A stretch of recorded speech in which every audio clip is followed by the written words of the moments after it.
You start writing your first book and you get it done where it's the first draft is complete. Step back from it and do this. Start working on the second one, because when you're working on the second book, you're gonna be like, "Oh, I should add this in the first one. Oh, I should do this one. Oh, I should. You start getting more ideas because you're continuing with book two. So when you go back to book one to edit that first draft or edit any draft, you can be like, "Oh, I'm gonna slip this in here because in book two is gonna explain it more here." And so it's really good if you pause on your first one and go to the next one. I was listening to Takiti Weedy, the guy who was Korg for in Thor Ragnarok. He's a director for Marvel and stuff, actor also, and he will write a script and put it. I think he said put it away for a year and then go back to it and then edit that, because then you can start chopping off a lot of the fat that doesn't belong. I don't have a year. I don't have a year to put a project aside, so I just try to put like maybe a month or couple. I stepped away from my script redder for about 9 months, and I went back to it, and then I won the film festival. So I see what he means by taking time, but yeah, it's a lot of time to do it. So it's good. I'm glad you hopped into book two and started working on it.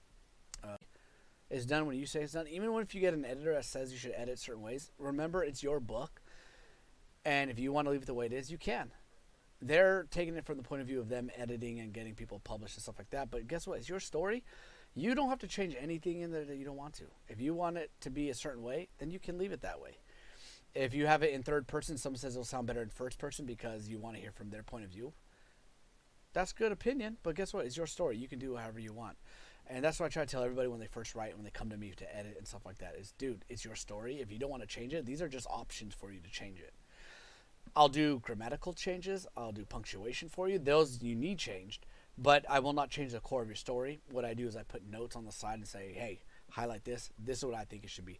Da, da, da. Or, hey, change the whole thing to first person, which means your whole story is going to change. And you won't be in the mind of everybody. You'll be in the mind of one guy. So if he's confused, we're confused. If he's scared, we're scared. So you have that type of aspect, and that's what I like to touch upon. Good. That's good. Once I read it, I'll see more about it because, and then I'll probably email you back. So I just want to see how the world building is, because if you build the world correctly, then the story will flow better because the people from the very get-go will understand it.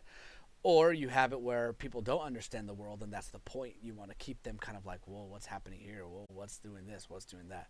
They all talk in different manners. So, yeah, see? So then they're scared. So the dialogue for most people will still be the same, right? Let's say there's one of the special ops guys is a hardcore Rambo guy who's going to be all in, gung-ho type stuff. He's not going to go into like, oh my God, dude, I almost died. Because he's kind of like, now let's go in.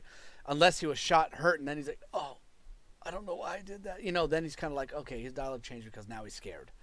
But if he's gung-ho the whole time and he's not afraid of death, then he's just going to go all in, dude. He's not going to care. He's just, So when I write about Boba in my kid's book, he is always, I need to protect my sister, and I want to do what's right. So he always does that until he has a near-death experience, and now he's kind of like, wow, like I don't know if I can do this anymore. Like I don't want to die. That was scary. And now he changed, but that's his dialogue changed because of such a major event that happened. That's the only time a character will change the way they talk when something major happens. Plot makes sense. Do the characters act the way the character is supposed to? Do they say what they're supposed to? And would they act that way, right? Because a lot of times I read my mom's book and she just threw stuff in there, but I'm like, Mom, you wouldn't be doing that. Like your character would not do that. That does not make sense. Like your character was attacked, almost killed. She wouldn't run to the beach and then start talking to a guy. Dialogue either all sounds the same because that's how aliens talk in your world, or do they all have or how do I word it? Or do they talk differently? And then if so, however that character talks has to be the way the character talks. No exposition throwing out, none of the stuff that makes no sense. So a lot of times people use AIs and bots because they'll say exposition for them because they're robots. They say exactly what needs to be said.